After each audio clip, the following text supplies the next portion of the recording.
All right, well, good morning, everyone. I hope you're all doing well under the circumstances. Thanks very much for joining us today for our first kind of online webinar, Facebook Advertising, How to Generate 688% ROI. As most of you probably know who had registered originally, this was going to be an in-person event, part of the SOHO Summit Speaker Series, but as we're all kind of locked down now and doing the social distancing thing, we've moved everything online, and we've actually updated the curriculum. So we're going to be bringing you, instead of monthly workshop series, we're going to be doing this weekly. So we've got another one coming next week that we'll let you know about. So I just wanted to get started with a couple of housekeeping notes. Today's webinar is going to be about 60 minutes, and that includes about 15 minutes at the end for Q&A. So there is a button in your dashboard there for the GoToMeeting where you can ask questions. So feel free to go ahead and pose your questions, and we'll answer those at the end of the webinar. The webinar will also be recorded. So if you want to take notes, that's great, but we will send you an email with a link to view the recording afterwards if you want to do that. And we're going to actually post a couple of polls during the webinar as well.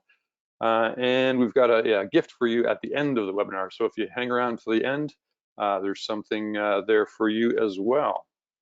All right, so I want to start by thanking our sponsors for today. First up is the West Shore Chamber of Commerce.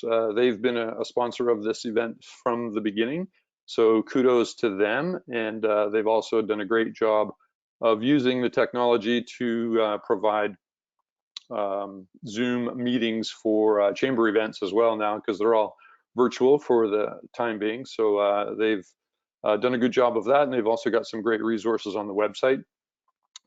Other sponsor is bWEST, which is my company. I'll tell you a little bit more about that in a minute.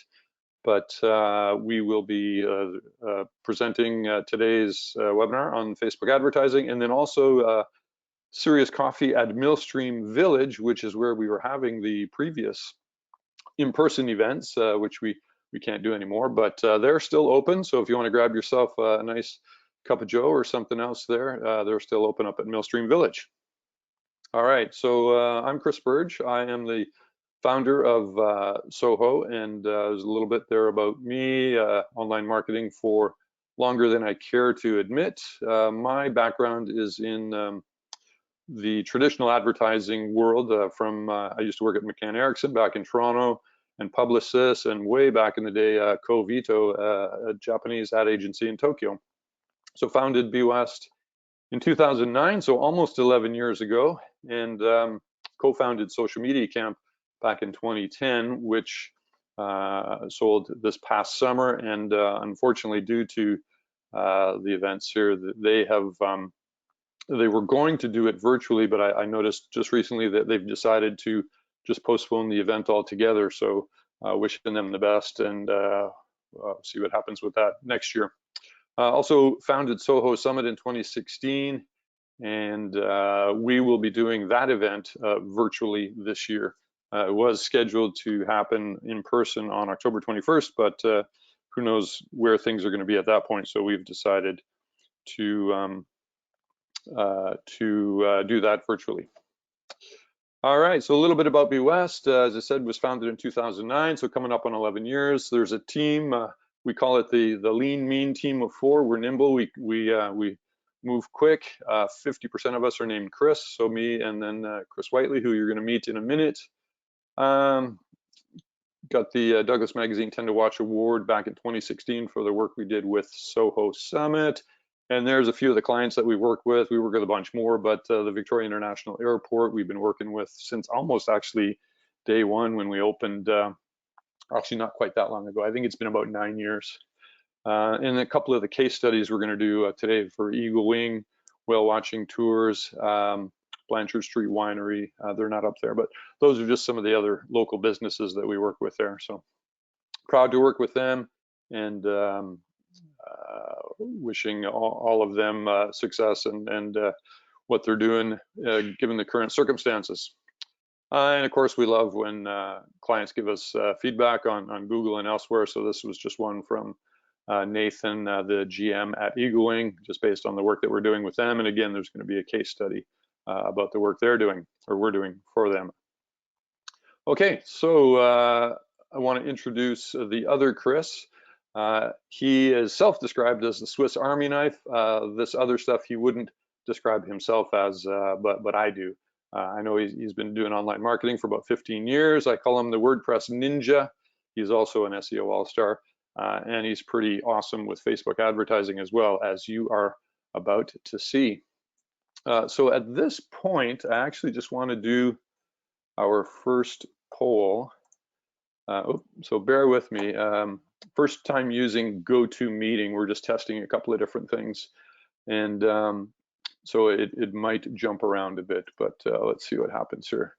So just want to find out a little bit about the people on the call. So if hopefully you see this poll up on your screen here, if you could just answer this one: are you a business owner? Yes or no? Oh, good. We got lots of results coming in. Awesome. Looks like about 76% yes, 78% yes, 22% no. Awesome. Okay. I'm going to close that in just a second. Yeah, it looks like the answers have stopped coming in. Perfect. Okay. This is fun. Next poll coming up. You should see it there on your screen.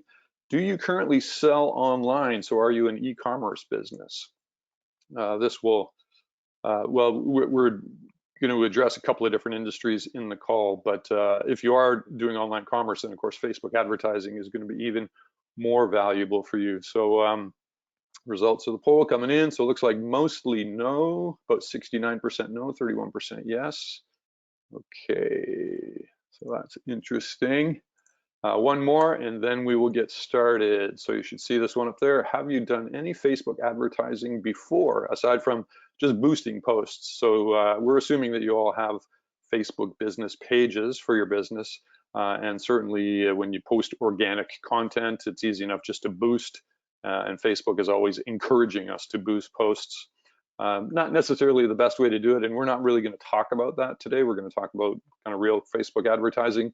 But just want to get a sense for who is doing what. So it looks like we've got 53% none, about 40% some, and 6% lots. Good, okay. So I'm going to close that one. And now let's see if we can get this right. I am going to turn it over to the other Chris. Change presenter, there we go. And let's see if we did this right. Over to you, Chris. Are you there? I am here. Can you hear me, Mr. B? I can hear you, yeah. Awesome. That's perfect. Now the question is, can everyone see the Big Mac on the screen? That's the big question right here.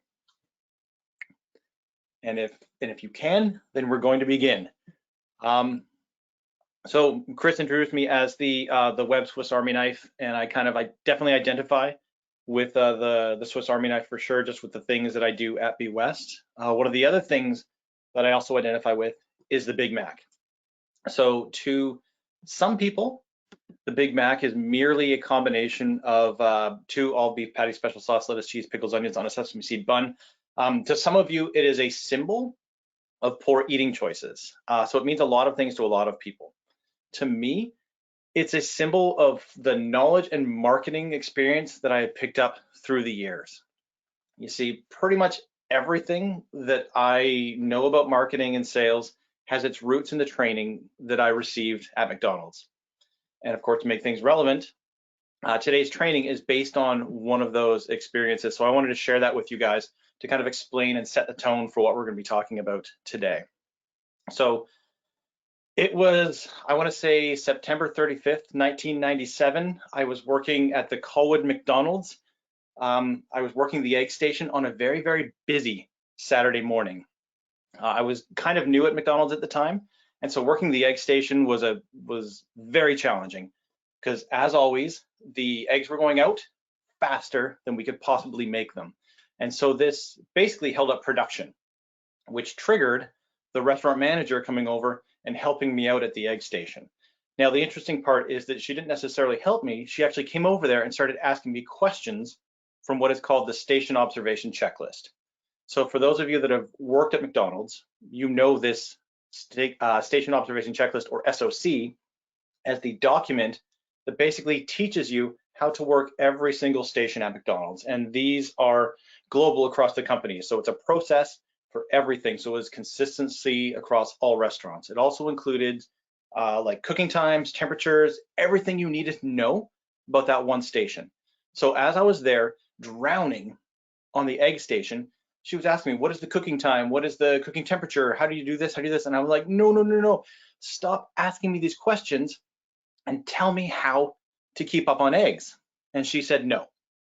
And at that point, I kind of felt like Daniel from the Karate Kid, where Mr. Miyagi is like not teaching him karate. He's teaching him how to paint the fence. He's teaching him how to wash the car. And I was just getting super frustrated. And I said, you need to tell me how to do this stuff in order to keep up. And she said, no, you need to know the why of something to fully understand it. That's why I'm asking you all these questions. Once you know the why of something, the how will fall into place much easier. And so that's why today I've actually gone ahead and renamed the presentation to the why of Facebook, a tale of how to get a 688% return on ad spend. I could just jump in and I could show you guys how to build a Facebook campaign, but if you don't know the why of it, it's not going to be very helpful for you. So today we're going to talk about the whys in terms of gathering data, understanding how Facebook has this amazing wealth of information about us. We're going to talk about targeting and then proper ad structure. We're going to talk about campaign planning, because if you don't plan, then you plan to fail. And then we're going to go through the case studies, and then we're going to dive into the how-to. I'm going to share my screen and show you guys kind of from start to finish how to set up your business account and how to run a campaign. And of course, if there is time afterwards, we'll do a Q&A, and hopefully you guys will have some great Facebook knowledge at the end of this. So the very first, gathering data. Why does Facebook know so much about us? So here's the amazing thing, is that Facebook is building a profile on everyone. I know in the news in the past couple of years, there's been a lot of talk about privacy on Facebook, data collection, all that kind of fun stuff, and that Facebook says that they're transparent about the way they collect information from people. But in my opinion, sometimes that's kind of that privacy, that data, it's all an illusion. If you're on Facebook, they're building a profile, no matter how many privacy settings you click. They are building a profile on you, and we're going to show you guys how that works and how to actually use it. See, as a regular person, this type of stuff, it scares me. It scares me to no end. But as someone like in marketing, it excites me to absolutely no end. Like, it is just amazing how much information that you have that you can use for marketing. So let's walk through the process that Facebook uses to build a profile on us all. At the very beginning, when you create a Facebook account, they're already asking you for more information than most programs do. They want your first name, last name, mobile number or email. They want your birth date and your gender. So even with that, that's a little bit more information than what most people have on you. So already you've given up a good amount of information. But as soon as you go into the account creation process, they barrage you with a ton of questions. Where do you live? Where do you work? How long have you worked there? Where did you go to school? Where did you go to university? Like, all of these questions to paint this picture about you. And just when you've gone through those and you think you're done, they ask you more questions. What are your hobbies, your life motto? Where would you like to visit? All this personal information about you. So with just that information right there, there is more than enough information for you to find your dream customer. But the crazy part is that things go much, much deeper than that. Once you've logged in to Facebook, you've created your account, you've filled out your profile, you start engaging with people. Every single click, every single comment, everything you share, everything you post in the Facebook Marketplace, the videos that you watch, they're building a profile of the things that you are interested in. So even if you haven't explicitly told Facebook that you're interested in something, it's going to figure it out based on your activity. Jim Rohn, who is Tony Robbins' mentor, famously has said, you're the average of the 5 people you spend the most time with. For me, I don't like hearing this because I work at home and we homeschool. I have 4 kids and my wife, so I'm basically a product of 4 children, so which is a frightening endeavor. But with that aside, Facebook uses this to figure out what you're about. So even if you're not engaging on Facebook or taking any action, based on who you're friends with on Facebook, Facebook starts to know a little bit more about you. And it's not just on Facebook where they're gathering this data. They're gathering this data about you on other websites as well, using what's called the Facebook pixel. So the Facebook pixel is a snippet of code that is added to your website where you can track what pages people have visited on your website, as well as what actions they've taken. So if they've clicked a button, if they've filled out a form, if they've purchased a product, or maybe they've added something to your shopping cart and they didn't check out. Any action on a website can be tracked and triggered. So for example, if you've ever been shopping on like the Best Buy website or Home Depot or something like that, and you're looking at a product and it shows up in your news feed, this is how it was done. That was done via the Facebook pixel. So with all of that information, we have so many ways to find our target, basically our customer. It is a wealth of information, and it is, like I said, very exciting, very frightening all at the same time. All right, the next why you need to create ads that won't upset your audience. I hear this so often. People don't like ads in their newsfeed. The fact is, I don't like it either. I went through this presentation, took a screenshot of a whole bunch of ads that kind of popped up on my newsfeed, and not really any of them were very interesting to me. And the reason being is that people are taking what I call the television commercial approach. With TV commercials, basically it is just a blanket broadcast of ads to kind of whoever is watching. And they might know a little bit based on the TV show that is being watched, but at the same time, it's just a blanket approach. And that is what a lot of people on Facebook do. They just target a huge group of people, send these generic ads that aren't really related, and people get frustrated with them. The one thing that they really don't realize is that these are real people that you're marketing to. There is a real human that is scrolling on their phone, that is typing on the keyboard, that is using their mouse to click buttons. A lot of people forget that, and they just want to increase their clicks, their page views, their conversions. You need to remember that these are real people. Because of that, you will market much better. If you know your audience, if you know your avatar, people will appreciate the ads that you put in front of them because they will help them, they will solve their problems. Now, Facebook has given us so many different ways to actually define our audience that we're just crazy to not actually use that information and just throw a bunch of ads at people. So with that in mind, there is another tip that you need, and this is what's called a pattern interrupt. Pattern interrupt is a term that comes from NLP, neuro-linguistic programming, and it is the process of taking someone from their regular routine, their regular process, and stopping that in its tracks and getting them to kind of reframe and really think about what they're doing. This is critical when it comes to Facebook advertising. Someone's actions on Facebook is to scroll. When they see something that interests them, they stop. So for this right here, actually, this is, I was trying to think of an example of a pattern interrupt that has really got me in the past. And this was actually, looking at the date there, 2008 is when I saw this for the first time. And I mean, it's perfectly targeted to me because I'm a bit of a comic book nerd, and as well, I'm a McDonald's kid through and through. So the fact is, 12 years later, I still remember this pattern interrupt that I experienced. You need to really keep that in mind when you're doing any kind of ads on Facebook. I mean, these are really, if you could narrow it down to just 2 things, is know your customer, use a pattern interrupt. Don't just have a basic ad that is just going to kind of blend into the background and get scrolled right past and completely ignored. All right. Chapter 3, campaign planning. Why going straight for the sell will lead to wasted advertising dollars. So I'm going to make a blanket statement here. no matter what your business is, no matter what you do, whatever your product, your service, whatever it is, you are in the business of getting people to say yes.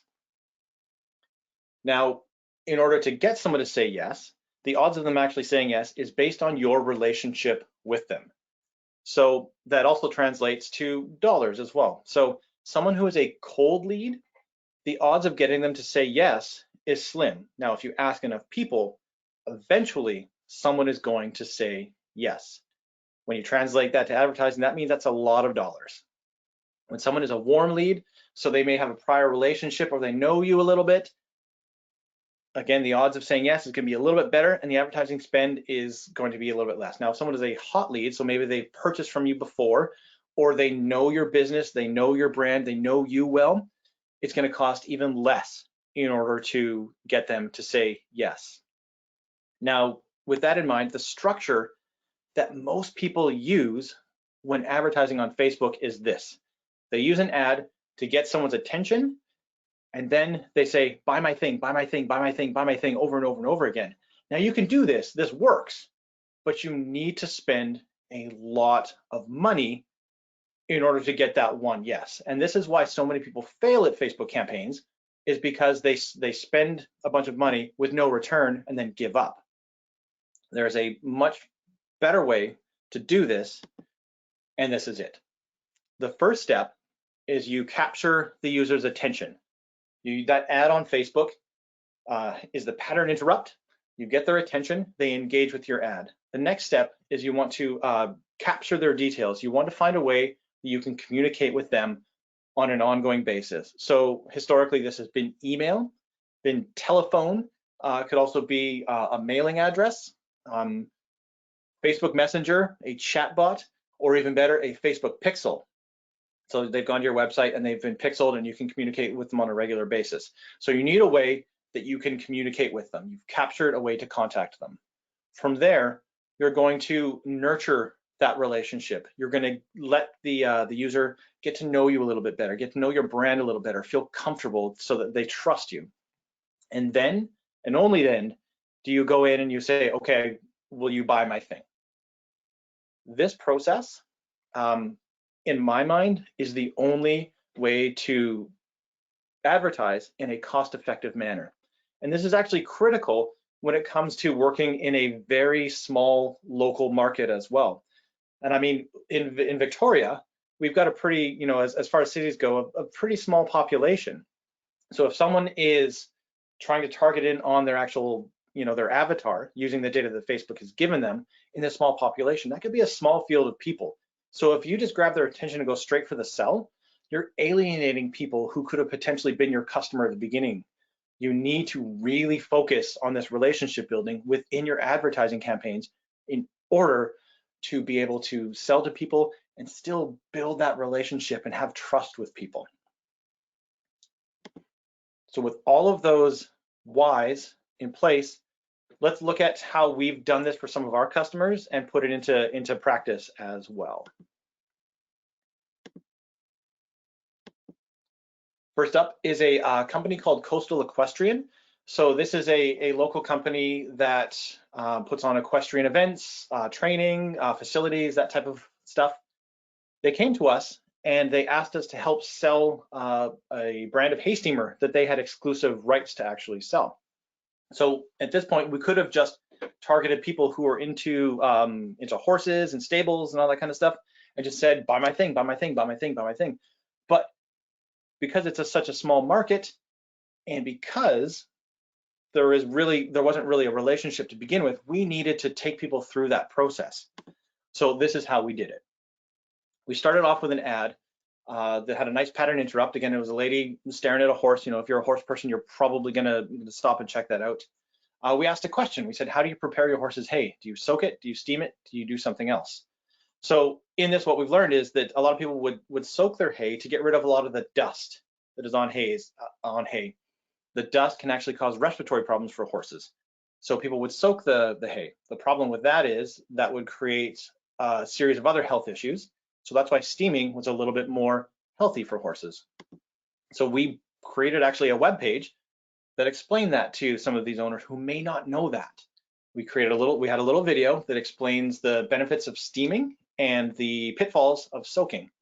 From that, we had a button down at the bottom that says, okay, after watching this video, will you further research hay steaming, or are you just going to continue soaking your hay? We had the Facebook pixel set up so that we would actually track people who clicked each of those buttons. Now, depending on what they clicked, we then changed the campaign direction. So if they said they were going to further research hay steaming, we started showing them ads about the brand of hay steamer that the company was selling, as well as an invitation to start the dialogue and ask questions about the product. If they were continue soaking hay, we just started giving them more kind of educational pieces throughout Facebook, so that eventually they would be interested in a hay steamer. So that was the process that we used for Coastal Equestrian, and it worked quite well. The next instance is Blanchard Street Winery. So Blanchard Street Winery came to us to increase their customer base. They want to make sure they had much more targeted leads that they could market to on a regular basis. So what we did is we worked with them to come up with a fantastic special offer to bring people through the door. We used a lot of images that we tested for a pattern interrupt, and this was one of the ones that worked out quite well. You can imagine if you're scrolling through Facebook, you see something like this, you're probably going to stop and check it out. So we took people, we captured their attention with this ad. They clicked the Get Offer button, and then you'll see here that they were able to enter their contact information right within Facebook. So they could enter their email address and their name. From there, that information was automatically sent to MailChimp. From MailChimp, they got a notification that says, thanks for accepting this offer. Here is how you claim it. Now, this is where most people would stop. They say, okay, great. We've shown them the ad, we've generated that lead, and we've sent them our information. But the problem is that we needed more touch points to actually get people in the door. So from the MailChimp campaign, it triggered a series of emails that reminded people that they still needed to come into the store. In fact, when the offer ended, because it was a limited time offer, 2 days before it ended, we sent a notification saying, hey, there's 2 days left, you better come in. Next day, there's 1 day left, you better come in. This is the last day, you have to come in now or this offer is gone. And this ended up generating 290 new leads for our customer in a month. And they calculated their return on investment at over 200%. So not only did they get new leads, but they were basically paid to get new leads. So they made money getting new leads. And if you kind of follow this process and are able to actually track your numbers, it's much easier to be able to spend money on Facebook knowing that that money is just going to come back to you. Now, we did something very similar for Eagle Wing. So they came to us and said that they wanted to basically get more people out on the water, get more people out on the boats. And we looked at their past Facebook ads, and what we learned was none of their ads on Facebook ever converted, because they were basically it was the buy my thing, buy my thing, buy my thing, which doesn't work. So we started off with the low-hanging fruit, cart abandonment. So this took advantage of the Facebook pixel on the website. Basically, anybody who came to the website, started to book a tour, but for whatever reason stopped, we were able to target them on Facebook. So again, our pattern interrupt is the killer whale jumping out of the water. So of course, if they have been thinking about whale watching tours, this is probably going to capture their attention with the headline, "Don't miss the boat." It just says, hey, you started the process and you never finished it. Why don't you finish the process? And this worked really well. And it had this fantastic side effect as well, is that a lot of people who had started the process and had actually booked started saying, yes, we booked, hey, we're going today, hey, we're going next Tuesday. This was great because this was showing people that people were actually booking, people were going. So it was that mob mentality. It's like you see this ad and people are actually going out, yes, I need to go out too. So this was super helpful. From there, we went a little bit further. We used the Facebook pixel to target people who visited the website but never checked out, never even started the process. We refined this target down really well. So we used the Facebook pixel to target people who had visited the website. We then segmented people even further to people who are interested in sustainability, ecotourism, green living, and we showed them this this video they've put together that Eagle Wing is a conservation company that just happens to do whale watching. We even segmented people a little bit further to only people who are interested in whale watching.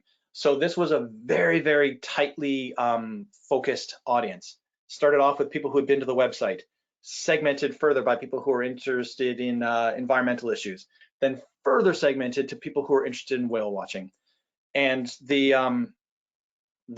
again, the social proof with this was just huge. This is just one of the ads when you see like 180 likes and loves, 64 comments, 39 shares, 45,000 views.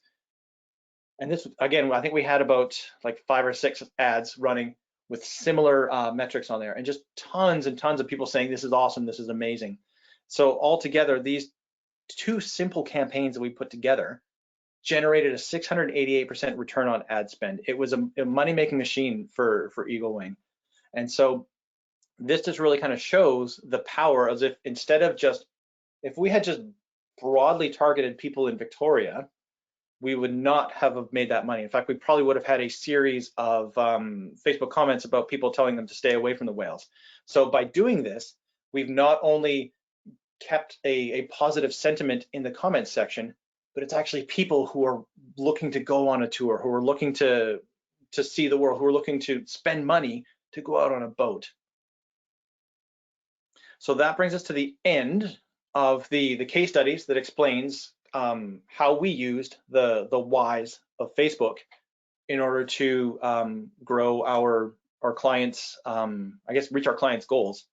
So at this point, what I'm going to do is I'm going to dive into our Facebook account and give you guys a tour of the parts, pieces, the settings, and all the kind of fun stuff that you need to do in order to run your campaign.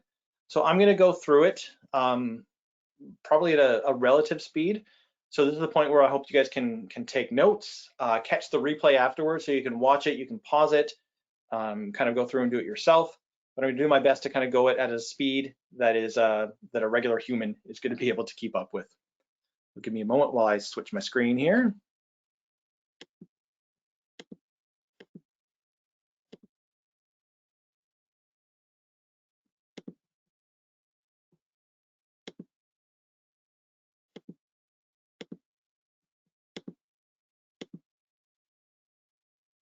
All right, there we go. Out of the way. Okay, so this here is the Facebook Business Manager profile. So if you're going to run ads on Facebook, you need to go to business.facebook.com and sign up for an account. Now you'll do this while logged into Facebook, and it will automatically tie it to your Facebook account, and you won't need to kind of do any kind of extra setup parts and pieces and all that kind of stuff. Once you're signed up, here are the first kind of housekeeping things that you're going to need to take care of. First things first is you're going to need a Facebook page. You're going to need to associate it with your business account. So we'll click Pages here. And the Business Manager interface can be slow at times, so we might spend a little bit of time waiting, but we'll hopefully that won't happen. So left-hand column here, we've got Pages. All you're going to do is click this Add button right here. You're going to either add a page that you already have access to, request access to a page, or if your business does not have a page, create a new page. The next step is going to be an Add account. So if you're going to run ads on Facebook, Facebook wants a way to get paid. So again, you click the Add an account button, request access, or create a new account. So if you haven't done Facebook ads before, you're probably going to create a new account. Basically, it's going to ask you information about your business, your credit card, how you're going to pay, all that kind of stuff. Then optionally here, if you want to market on Instagram as well, because Facebook, of course, owns Instagram, so you can also advertise on both platforms. Again, you just click the Add button there, and it will connect your Instagram account, and now you can market on both Facebook and Instagram. So once you've done that part, this is where we get into the fun stuff. Next thing you want to do is set up the Facebook pixel on your website. This is super important because it's one of the most powerful tools that Facebook gives you in order to engage with your customer.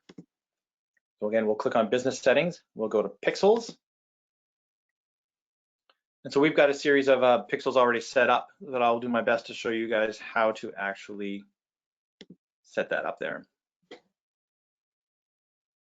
you click on the pixel page. Of course, when you first set up, you won't see these pixels here. You'll click Add New Data Source. You'll click Facebook Pixel.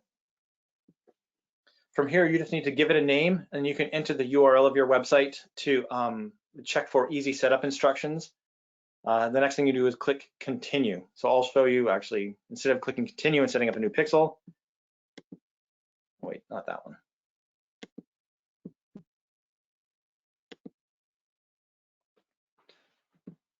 So this right here, the setup button would be the same thing if you had clicked Continue. There are 3 ways you can connect the pixel to your website. You can add the code using a partner integration. You can manually add the code yourself, or you can email the instructions to a developer. This partner integration is fantastic. You click a button here, and basically what it does is it says, here are all the integration options that we have. So chances are, if your website is built using a content management system, it's probably in here somewhere. So I know a lot of people are probably on WordPress. You would just click the WordPress button, and it's going to show you step by step how to add that pixel to your website. So it makes the process nice and easy. So once that pixel is on your website, it's going to start collecting data about people who are visiting your site. So you'll see, once it's going, you'll see a graph down here show the number of page views on a regular day basis. You can start segmenting this data by the available dates, certain date range, as well as events. So if you've triggered events such as a form being filled out, button being clicked, you can look at the events, if there's a purchase, that type of thing. Different URLs, so specific pages on your website, you can actually look at that and target people based on that. So we've got this for a number of different clients here, so you'll see a whole bunch of different websites. But this, having this pixel on your website is critical, because it is probably one of the best marketing tools that Facebook has available. So once you've got the pixel set up and it's running its collected data, the next thing you're going to want to do is create what's called an audience. So I'm going to click on tools, and there's a lot of different features within Facebook, so it's best to kind of just stick with the basics to begin with, and then kind of start exploring on your own once you get kind of an understanding of kind of what's available. So we click on audiences. Loading. There we go. Okay, so you can see we've actually created a number of audiences with our pixel already. So we have SOHO website visitors, so basically anyone who has been to the SOHO website, we can now market to them on a regular basis. SOHO attendees, we uploaded a customer list. So if you have an email list of your customers, you can upload that to Facebook, and you can specifically market to people whose contact information you have. So in order to do this, we just click Create Audience. We'll create Custom Audience. And it shows, okay, select your source. So website is going to be your Facebook pixel. You can look at your customer list, app activity, basically anything you kind of hover over here. It kind of on the right-hand side here, it shows you a little more information. So engagement with your Facebook page, you can target people who have, engaged with your Facebook page, watched videos, filled out forms, tons of ways that you can kind of segment that audience and find people who are engaging and know your business already. But we'll start with website. And now what we do here is it says include people who meet any of the following criteria, or you can even do all. So website visitors in the past 30 days, anyone who's been to your website. We can segment this further to people who have visited specific web pages. So it says URL contains or doesn't contain or equals. Basically, you could, like, if it was someone who say visited your about page, about, or whatever the URL is, you can drop your URL in there. You can then say, okay, they also, so if we go all, they would have had to visit the about page and also say the contact page. So now you can see how you can build a bit of a profile on people.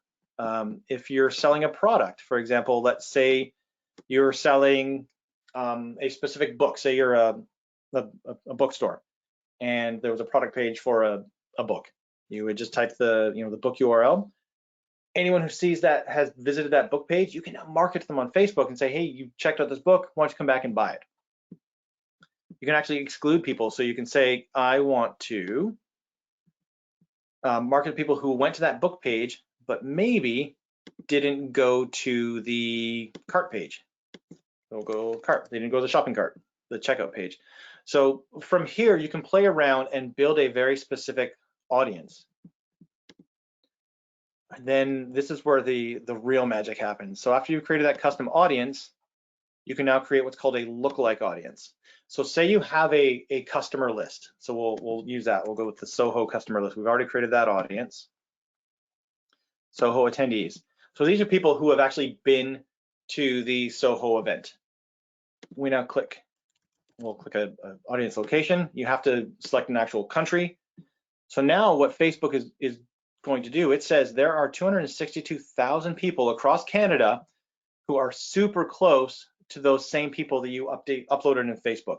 These are people who are most likely going to want to attend your event. Now we can increase this all the way up to 10%, which gives us 2.6 million people across the country. Of course, it's going to be not as highly targeted, but still good. But I mean, if our market is large enough, 1%, that is a pretty zeroed in market. And the great part is, of course, we've seen how Facebook collects that data. We are pretty confident that Facebook is going to know if someone has been to SOHO, what someone who wants to go to SOHO looks like. So after we've kind of created our audiences and played around with that, this is where we get into the actual ad creation process. So from here, we would click Ads Manager. Excuse me.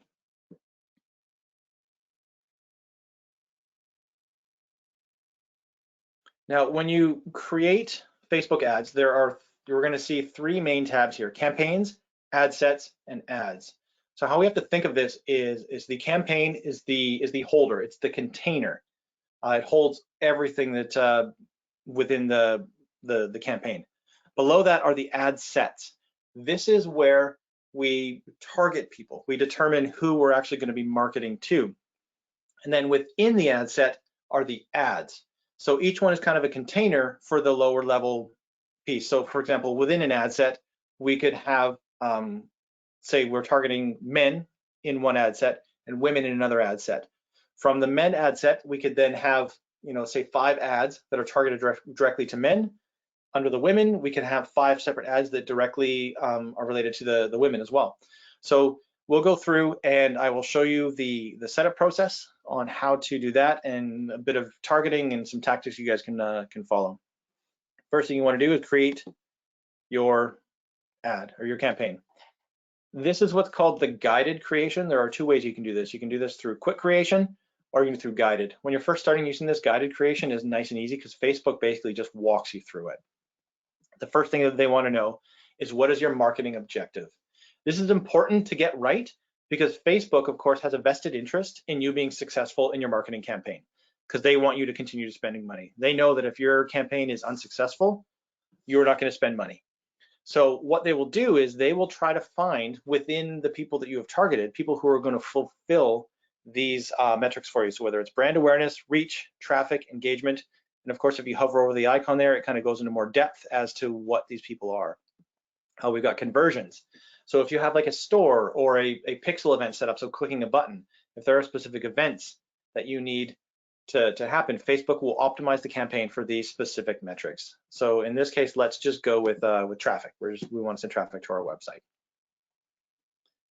It brings us down here. We give the campaign a name. It's important to give your campaign a unique name, especially if you're going to be running a lot of different campaigns. Don't just call it traffic, because you might have a few campaigns where the goal is traffic. From here, you can do some A/B testing, some split testing, as well as campaign budget optimization. But for the sake of this, we'll just skip into just creating a basic campaign. So we'll see here, before we were in the campaign, that was kind of the main container. We're breaking it down to one step lower to the ad set, where we're going to be creating the audience that we want to target. So we could here give the ad set a name. And again, it's good to give it a recognizable name based on who you're targeting, So if you have a bunch of different groups of people that you're targeting, you can kind of be able to tell the difference between them all. So traffic, we're going to send traffic to a website.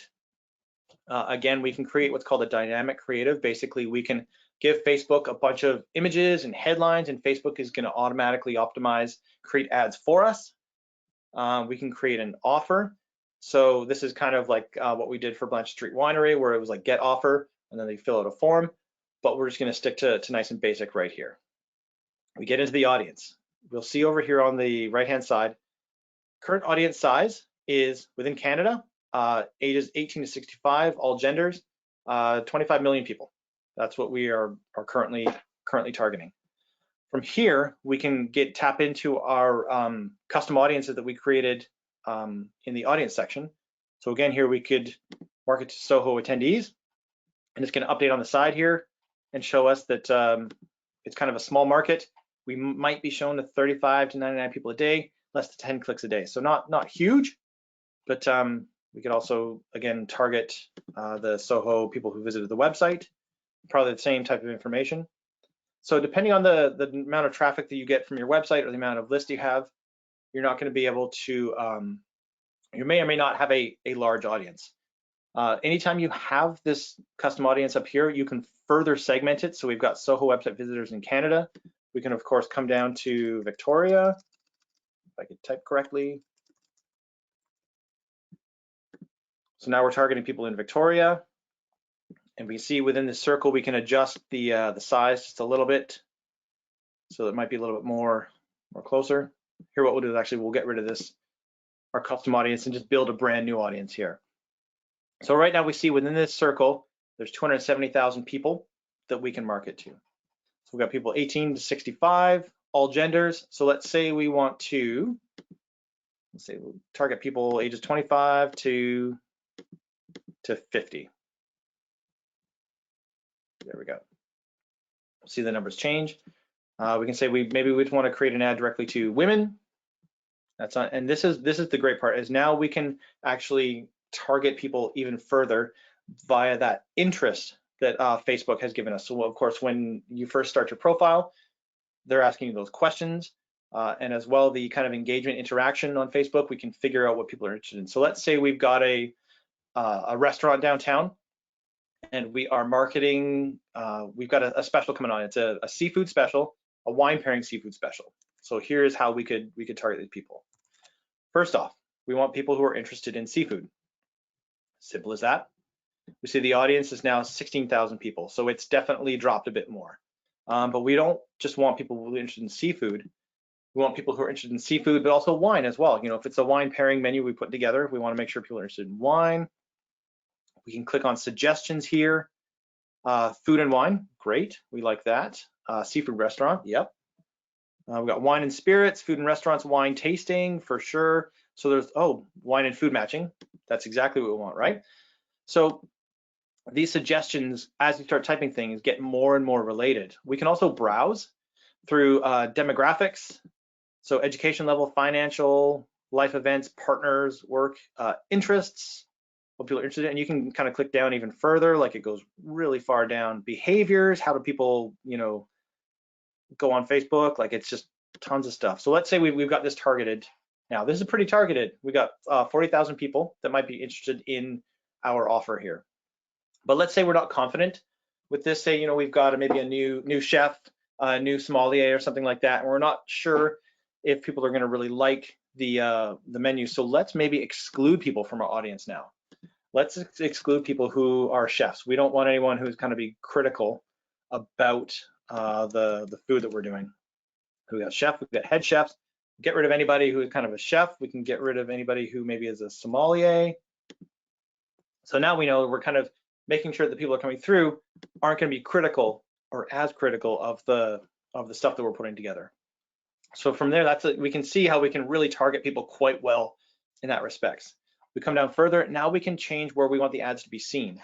By default, Facebook shows us automatic placements everywhere. It's just across Facebook, Instagram, and it's shown everywhere. We can do manual placements where we can now choose, do we want it on Facebook, Instagram, in Messenger, Audience Network, We can adjust from here to all the places that we want to kind of market to. So if we wanted to do just the Facebook news feed, we would just unclick all of these, come down here and get rid of all of this stuff. And all of a sudden, this ad is just going to run in the news feed. Or maybe we just, kind of want to be nice and subtle. We're just going to run in the right-hand column of Facebook. Nice and simple. Okay, stories are turned off. Turn off in-stream. Let's turn all this stuff off. There we go. Okay. We come down further. Of course, we're optimizing for link clicks. That's what we wanted. We initially said traffic to the website. We can set a maximum number of clicks we want. So say we only want to pay $1 per click.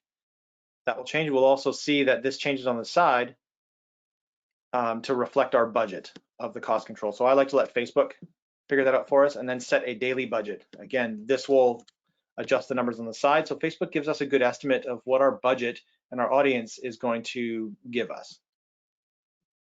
We click next, and then we move into the ad creation side of things. So now what we want to do is we want to keep in mind pattern interrupt.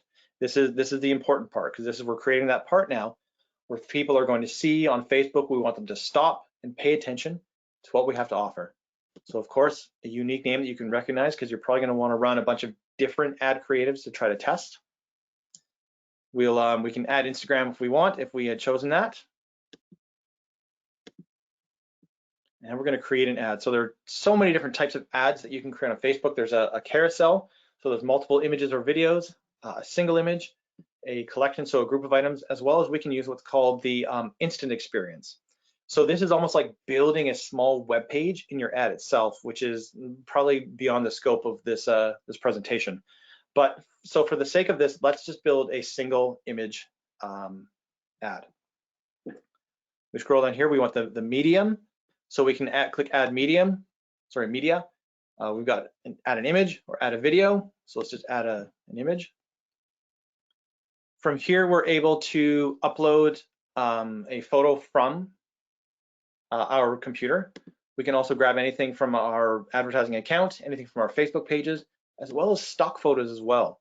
So Facebook has a license agreement with Shutterstock, where you can basically use ads from Shutterstock for free on your Facebook campaigns. This runs super slow. Oh, look, that it came out. So let's just find something that might look interesting.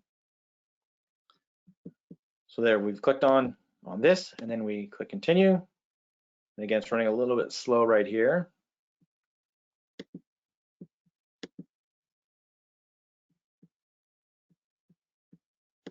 Okay, we're gonna close this. Oh, no, there we go. It went through. From there, it should, there, it's gonna show us the image now. So we get a little preview down here of what our ad is gonna look like. And again, like I've said, this interface is slow at times. Primary text, which we'll type, and it will show up at the top here. Our headline, which will, again, it will show right down here. And of course, the description, which will show right down there. So there we go. That is kind of the basics. So of course, you want to make sure that you're crafting a good marketing message that is related to the audience that you've chosen. And that is one of the things that you want to make sure you do, is not only have that pattern interrupt and have the copy that is there, you need to ensure that it's actually related to the target demographic that you've chosen. That's why oftentimes people will they might have multiple avatars. They will take individual avatars and craft an ad that is very specific to what they want. That's key in ensuring that people will find your ads useful and helpful. So again, we're going to a website, so we would put our URL here. There we go. And that will update right on there for us. We can change the call to action button here. Unfortunately, you can't edit this. You have to kind of choose with what Facebook is giving you. So C menu, that's fantastic. That's great. We come down here. We want to make sure the Facebook pixel is selected, because now anytime someone engages with that ad, we can then remarket to them based on the engagement that they've had with that ad. And then once it's done, we would normally click the confirm button, and that would basically save all the information that we've done, and we'd be able to then submit it to Facebook for review. Now, Facebook is going to review everything because they have a very strict terms of service and advertising policies. So it's important that you actually read through those first. I often will ignore terms of services, privacy policy. I'm not going to read that because it all is the same thing. But Facebook is super, super critical about advertising. If you go against their terms of service in your advertising, they will shut down your account.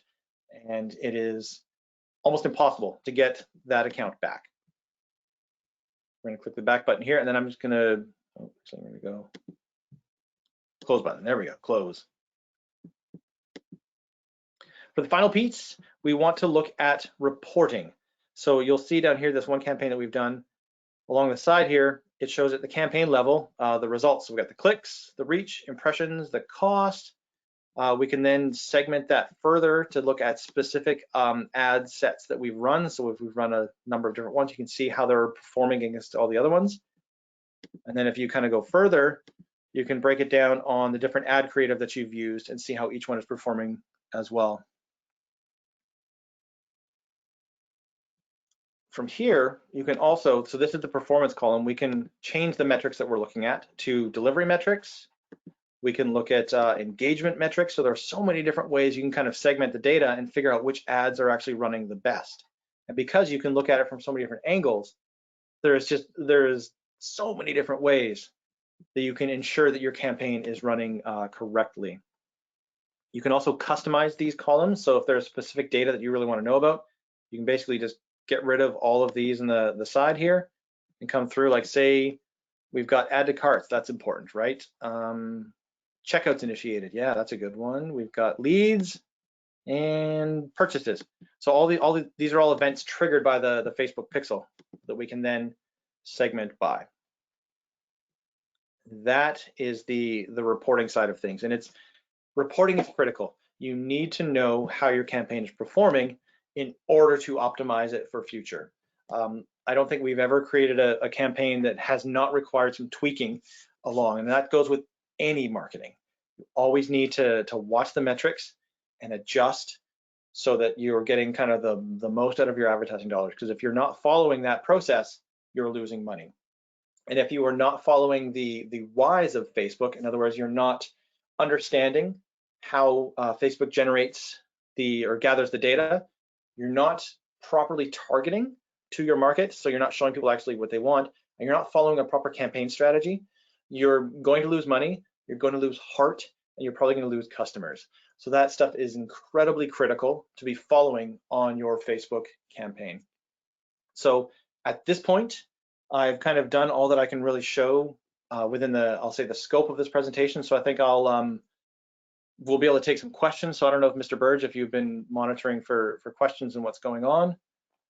I have indeed. So first of all, thanks very much for that, Chris. That was awesome. I always learn something new watching you roll through the interface and present stuff. So thanks very much. Yeah, there has been a bunch of questions that people have been entering as the presentation has gone on. So we'll cover those. If anyone else has a question, just use the tab in your module there and type it in. So let's see, I'm just going to go back to the very first one. So someone asked or said, clearly I need this webinar because I thought boosting posts was advertising. So it sort of is advertising, but as you can see, it doesn't have nearly the capabilities in terms of targeting and reporting and whatnot as doing it from. There are strategies around boosting, and usually boosting is good for triggering the Facebook pixel. So it's a good way to quickly find who is interested in your audience and then remarket to them based on their engagement from that boosted post. That's the simple strategy. There are other things around it, but I could talk about that for quite some time. There you go. Okay. Someone else asked, did you do a photo shoot for the Blanchard ad? And the answer to that is no. We used stock photography for that, but certainly had the budget been there, we could have done a photo shoot, but there was pretty good stock photography, and we had enough of it that we could test a lot of different ads in order to determine what was most effective. But Chris, do you have anything to add to that? Yeah, so all of the stock photos that we used for that campaign, the client did supply some. but we also went through the Shutterstock supply as well. So all of that was free stock photography that Facebook had supplied. Cool. Yeah. Let's see. Next question was, can you import a list from MailChimp to add to your customer list? I think that person meant your custom list. So when you create a custom list in Facebook, and the answer to that is yes. Whether it's MailChimp, Campaign Monitor, Active Campaign, any list from any email system you can use. And Chris, you want to expand on that one? Yeah, anything that is exported in a CSV format, so .csv, which is comma separated value, and MailChimp, Active Campaign, Campaign Monitor, all of them are going to allow you to export your customer list, and you can just import that in, and yeah. Awesome. Okay, next question was, can you pick more than one objective for the campaign? You can only pick one objective because Facebook will optimize for that specific objective. So if you give it multiple objectives, it's possibly going to be working against itself. So if you have multiple objectives, you need to create different campaigns, a different campaign for each objective. Okay, next question. Can you talk about the benefits of newsfeed versus side ads? So as a general sense, that news feed, if I looked at all the campaigns that we've ever run, the news feed, especially on mobile, is where we get the most engagement, the most clicks, where most of the campaign spend goes to. The sidebar ads usually don't get as much play, but the benefit of the sidebar ads is that the cost per click is much lower. You're going to kind of pay a premium to be on the news feed, whereas the side ads are kind of great for testing. So if you've got something maybe your budget isn't that huge and you don't want to spend a lot, that sidebar is a great place where you're not going to get a lot of clicks. You might get a lot of impressions, not all the people can see it, but your ad cost is not going to be as high. Awesome. Okay, next up, when you were creating that sample ad, you showed that you can use Shutterstock photography that Facebook provides. The question was, can you overlay text onto the Shutterstock image? And the answer to that is no, you cannot. You can only use that specific photo as it was given to Facebook from Shutterstock. Unfortunately, their I guess contract with them doesn't allow you to do any editing. With that being said, you can go to Shutterstock and purchase a license for that and then put some photo or some text over top. The challenge with that is that Facebook actually doesn't like text over images and will actually either reject your ad or it will limit its reach if there is over 20% text on the image. So oftentimes that, in fact, I don't like using any text on an image. That image, its sole purpose is to get people to stop the scroll. So the image is there to stop the scroll. The user's eyes is next going to probably move to the headline right below it. The goal of that headline is to convince the user to then go back and read the copy, which is of course where you're going to make your offer and encourage people to click on the link. So the answer to that question is overlay text on Shutter? No, but make sure you're using that image strategically with minimal text in order to get the bigger, best bang for buck across Facebook. Awesome, indeed. Okay, next up. Do you get to review your ad and if you want to make changes before confirming and sending? And so I know the answer to that is yes, but Chris, I'll let you expand on that if you have any more to say. Yeah, so that's totally true. You can save it, and then actually, I think my screen is still showing. Let's get over here. We see up here the review and publish process. So after you've created, you click review and publish, and it will go through and say, okay, here are all the changes that you've made. Here's the ad. Here's what you've done. It'll let you know if there's any errors with it. And once then you can even try to publish with the errors if you want, and you click publish and it's ready to go. It will then go to the review process, which if it's a brand new account might actually take a few days, especially now we see this warning up here, ad reviews delayed due to coronavirus. So the ads for the most part, especially if you're a new account, get manually reviewed by an actual human. As you get more and more into Facebook advertising, you build up that trust. Facebook is probably just going to send it through a bot that's going to kind of do a visual scan and then approve you. The other thing to keep in mind is anytime you make a change to your ad, that's going to trigger that review process again. So try to ensure that if you have an ad running that's running well and bringing in some money, don't edit that ad, maybe duplicate it, make some modifications, and then get that ad approved before you close the other one off. Unless there's like a glaring error that absolutely has to be fixed and removed. But try to keep the edits to a minimum. Otherwise, you're going to be stuck in this review process. Awesome. Okay, next one up, and this is a good one. What kind of costs are involved in these ads? So that's a big question, and there's kind of two sides to it.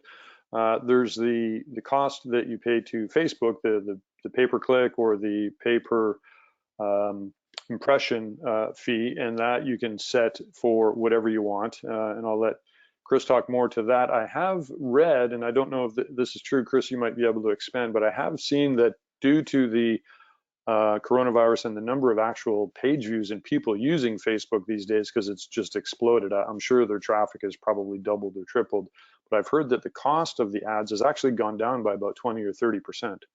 So there's that side of it. And then the other side is if you have an agency like bWEST, if we create a campaign for you and create the ads, then there's that fee as well, and that's usually a kind of a project-based fee. Or a lot of our clients, we just work on a monthly retainer with them, and that retainer includes developing the campaign, managing the campaign, monitoring it, making sure it's optimized, and then providing reports and having meetings with them. So there's the two sides to the cost. But Chris, are you hearing any more about the decrease in the PPC cost?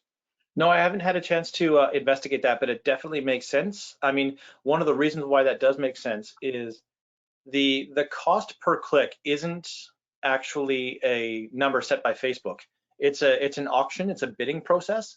So if there are a lot of people who are targeting the same audience, it becomes very competitive, and the cost per click becomes more and more and more. So it makes sense that as people are advertising less and less on Facebook due to the coronavirus, the costs are going to come down because the competition has lowered as well. Mm-hmm. Yeah. Okay, awesome. Here's a great question. Is the Facebook Pixel compatible with Weebly? And so Weebly is one of the free website kind of creation or development tools. And so in addition to Weebly, there's Wix, and there's all kinds of other ones as well. So I'm pretty sure the answer to that is yes, but Chris, I'm going to let you expand on that. Yeah, so the Pixel is a snippet of JavaScript code. So basically any content management system that allows you to add code, and most of them do, because of course you might want to add like your Google Analytics or Tag Manager or anything like that. So I haven't worked specifically with Weebly before, but my estimation is that, I mean, my default answer is yes, because I'm gonna guess they probably will allow you to add code to it. I'm just gonna check and see if there's a if Weebly is in here with the, no, so Weebly isn't in with the kind of the default integration, but you can grab the code, and if Weebly allows you to add code into the header of your site, then yes. And I bet if it doesn't allow you to add it, you can probably email support for Weebly, and they'll probably find a way to get it in there for you. Okay, and here's a question that's similar, and I assume the answer is no, because Facebook and Amazon don't play nicely together. But the question is, do Facebook Pixels integrate with products sold on Amazon? Okay, well, I know that Amazon does take advantage of using the Facebook Pixel, because I have shopped on Amazon and seen, you know, like the book or the thing that I've been shopping show up in my newsfeed. Now that's Amazon's Pixel. That's Amazon bringing people back. So if you are a product seller, like if you sell products through Amazon or Amazon FBA, I don't think that you're able to access and use the Facebook Pixel for your specific products. The Amazon controls the Pixel on their website, and they're the ones who are bringing in the business via Facebook. That's my default answer based on what I know. Yeah, they keep things pretty well locked down. Next question, how can you make your targeting specific for new businesses without much website traffic? So that's when you want to ensure that you know your audience really well. So you can use the interest targeting, the demographic targeting to try to dig deep. If you don't have a lot of traffic on your site, then it is going to be a little bit limited. But what you also can do then is, if you've got a Facebook page, you can actually you can create a campaign to drive people to your Facebook page, generate engagement on any of the information that you're posting, And actually, you can retarget to people who have engaged with your Facebook page using the pixel. So even though you don't have traffic on your website, you can generate traffic on Facebook, find the people who are interested on your about your product or service on Facebook, and then market to them using that as well. Awesome. Okay. And looks like this is the last question. As an example, what would be the approximate cost per click for the Blanchard Street Winery campaign? Okay, so the interesting part is that the cost per click, it varies actually. So I mean, I don't know if we're allowed to share specific numbers here, Mr. B. I don't know what the Well, probably best not, but maybe just a range. But yeah, because I can give a range that, you know, the campaign started off pretty low. It ranged, you know, between, you know, a couple of dollars to $5-6 per click to start. As the campaign progressed and was shown, you know, again, because we're in Victoria, it's a small market. There's only a certain number of people who fit into that wine demographic. They end up seeing the same ad multiple times. That cost per lead near the end ended up being somewhere between $10 and $20 per click as well. But again, because the offer was spot on and we were able to get customers in the door, even at the higher cost per clicks, it was still profitable.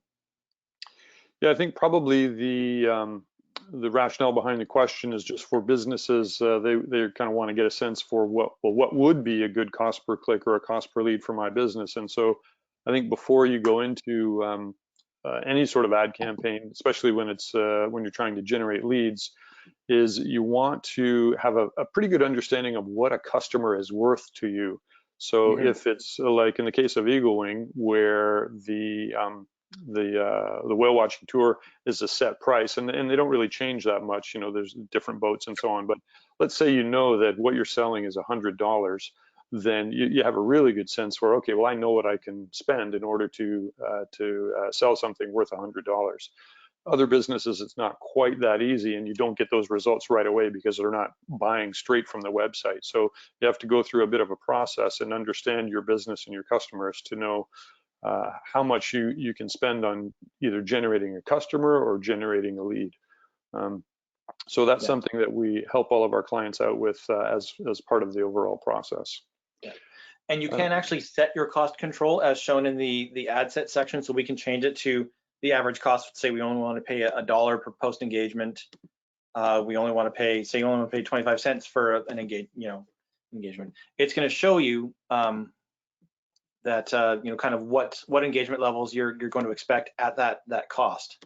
So which is why I typically like to just leave it blank and set the daily budget to let Facebook kind of show the information for us. Because I find once you set the cost control, Facebook is said, okay, well, these people aren't willing to spend money at this point, so I'm not really going to show my ad to a lot of places. So again, you got to remember that Facebook is in the business of making money, but also ensuring that you continue to spend money. So they have a vested interest in ensuring that your campaign runs well, and they're going to do their best to try to get you the people who are most qualified to engage with your ad. Awesome. So those have been some great questions, and we want to be respectful of your time because we've gone a little bit over, but lots of great questions. I'm just going to launch the last poll here while most of you are still on the call. So if you see that on your screen now, hopefully people can see that. We didn't. Oh yeah, great. Okay, I see people answering. Awesome. So is Facebook advertising part of your marketing plan going forward? And then Chris, do you want to switch back to me being the presenter? I think it automatically went to you. I can see your screen because the poll popped up there. Awesome. So I think it's got you there. Okay, yeah, so it looks like, yeah, about 64% said absolutely, 36% said maybe, and nobody said no. Okay, so that's great. So let's see, show my screen, yes. Yeah, there we go. Can you guys see that now? Yeah, okay, perfect. All right, so thanks again for all those great questions. If you do have any more questions, we're going to be sending out a short survey just to get your feedback on how we did with the webinar today, and so you can include any other questions in that. And so thanks very much again for hanging out till the end here. So we did say there was going to be an offer, and so that is, well, first of all, we're here to help. So if you have any questions, you know how to find us. There's my phone number, or you can even email us, chris@bwest.ca. And anyone who does want to carry on and do something with Facebook, we're offering a $100 Facebook advertising credit with your first campaign. So if you need help launching something, then we're offering a $100 Facebook advertising credit. So with that, we're going to wish everyone a great day. Hang in there, and hope things go well for you, and stay tuned for that follow-up email that you're going to get with the survey, and then we'll also include some information on our next session, which will be next Thursday. We're going to try to do it every Thursday, but next week it's going to be at 11 instead of 11:30, so just easier to start kind of on the hour. And next week, the title of that presentation or that webinar is Future-Proofing Your Business. So it's going to be all about kind of bringing your business online, or if you're already online, how you can optimize it so that first of all, it'll kind of get you up and running during the current crisis, and then future-proof your business for anything else that might come down the road, as we kind of may have to do more and more business online. So thanks very much, everybody, and we'll conclude for the day with that, and watch your email for a link to the recording of the session, and have yourself a great day. Thanks, Chris. Thank you, Mr. B.